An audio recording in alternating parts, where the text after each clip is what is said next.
Le ranch La Cavetière avance avec une demoiselle qui nous présente ce ranch chez toi, surtout Hélène, c'est ça? Oui, c'est ça. Je vais vous emmener sur les hauteurs des Alpes-Maritimes, à seulement quelques minutes du Canet, où il existe un endroit magique où les animaux vivent en semi-liberté et en osmose avec la nature et avec les hommes.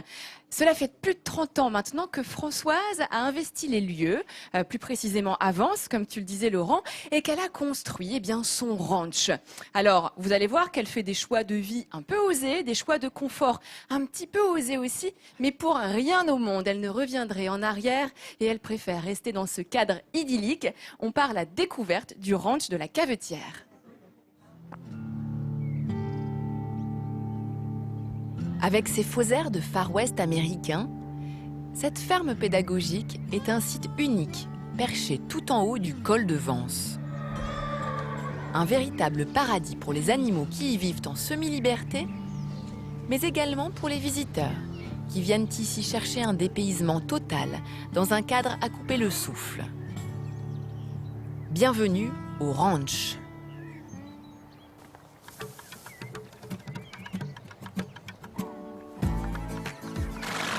Cela fait maintenant une trentaine d'années que Françoise et sa famille ont investi ce lieu idyllique. Pourtant, à l'époque, rien ne laissait présager que ce coin de terre deviendrait un véritable havre de paix pour cette famille et tous leurs amis. Il n'y avait pas d'oiseaux, il n'y avait pas de bruit, c'était le silence total au départ. Après, on a pris un cheval, on a pris une vache, on a pris quelques animaux. Et on a eu des enfants adorables qui se sont bien acclimatés, on espère leur a donné l'amour des animaux. Et puis maintenant, c'est les visiteurs qui viennent, qui nous donnent beaucoup de plaisir. Ici, on laisse faire la nature. La journée débute au lever du soleil. Françoise commence par faire le tour de ses bêtes. Avec sa fille, elles ont un petit geste pour chacun de leurs protégés. Les animaux maintenant dépendent de nous. On les a pris, il faut savoir les élever et ça c'est pour toute la vie. Pour 20 ans, 30 ans, il y en a on a des chevaux qui ont 35, presque 40 ans. Ça c'est, quand on prend quelque chose, c'est comme un enfant qu'on élève, ça sera pour toute la vie, jusqu'à 50 ans, 60 ans. Il faut être bien responsable. Et si la ferme d'il y a 30 ans est aujourd'hui devenue une charmante bâtisse, la ferme n'a rien perdu de son authenticité. L'unique technologie, ce sont ces panneaux solaires qui produisent l'électricité nécessaire à toute l'exploitation. Mais pour l'eau, c'est une toute autre affaire. On n'a pas l'eau courante, on récupère l'eau des puits. Quand il pleut sur le toit, dans des gouttières, et après ça remplit des citernes qui sont une sous la maison et une autre en extérieur pour les animaux. L'électricité, on peut la faire avec plusieurs choses différentes. Mais l'eau, s'il n'y a pas d'eau, il n'y a pas de vie. Ça, c'est vraiment, vraiment très difficile. Ces conditions de vie parfois instables, cela n'a jamais dérangé Indiana, la fille de Françoise. Voilà presque 20 ans qu'elle profite de ce cadre de vie. Et malgré quelques sacrifices, elle n'échangerait pour rien au monde cette enfance fantastique. Le bonheur de voir les animaux découvrir la vie, les voir grandir, ça c'est l'ultime récompense qu'on peut avoir quand on travaille ici. C'est vraiment un travail 7 jours sur 7, 24 heures sur 24, toujours être prêt à aller les aider, aller voir si tout va bien. Des fois on ne peut pas partir en vacances, des fois on termine à minuit, des fois on se réveille à 5 heures du matin, des fois ça sera à 3 heures, ça dépend, c'est tous les jours être prêt.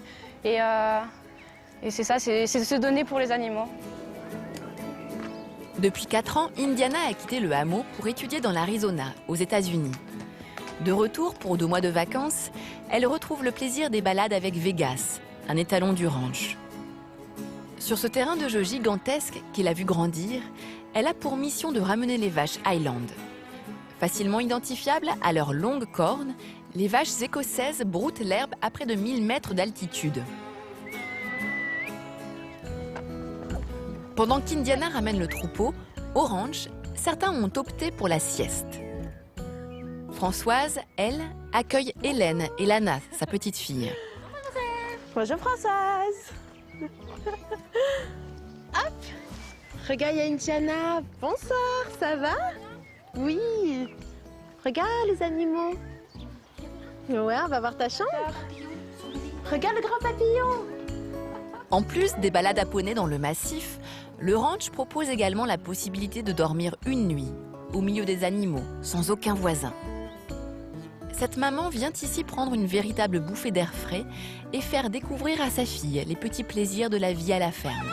Ouais, j'ai découvert ce spot il y a 6 ans grâce à une amie et j'avais amené mon petit-neveu et depuis on est revenu avec mon chéri dormir quelques fois et là c'est juste ma fille et moi ce soir. Je trouve que c'est important qu'elle puisse avoir un contact avec la nature parce que bon, on habite en ville, on ne peut pas avoir d'animaux à la maison à part 2 poissons rouges et donc voilà, donc je l'amène très régulièrement ici. Depuis 22 ans, le ranch accueille les visiteurs et partage une passion familiale débordante.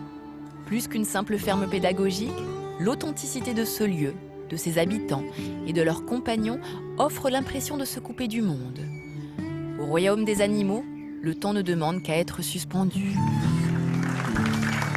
J'adore cette image d'Indiana sur sa balançoire avec le petit grincement. C'est les têtes une fois dans l'Ouest. C'est ça, c'est ça, dans le Far West, exactement. C'est vraiment un bel endroit, un peu hors du temps à découvrir avec beaucoup d'animaux qui vivent, comme je vous le disais, en semi-liberté. Il y a une race particulièrement qui m'impressionne toujours, c'est les vaches Highland, Highland Cattle, qui viennent d'Écosse avec, vous savez, ces grandes cornes à l'horizontale. Regardez, c'est quand même assez impressionnant. Alors, il faut savoir que derrière ces cornes, eh bien, se cache quand même une vache plutôt docile et pas vraiment farouche.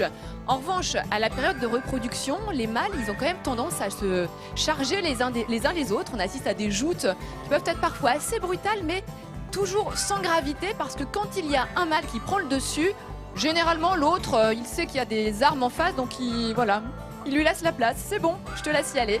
Donc c'est un animal assez étonnant, très rustique, qui a été élevé dans un climat assez difficile avec peu de ressources alimentaires. Donc il s'adapte à tous les climats. Et aujourd'hui, on utilise beaucoup la Highland Cattle pour faire de l'éco-pâturage. Vous savez, pour entretenir de façon écologique les terrains, le paysage. Donc c'est un animal que j'aime beaucoup. Hélène, j'ai l'impression que tu parlais d'adaptation au climat.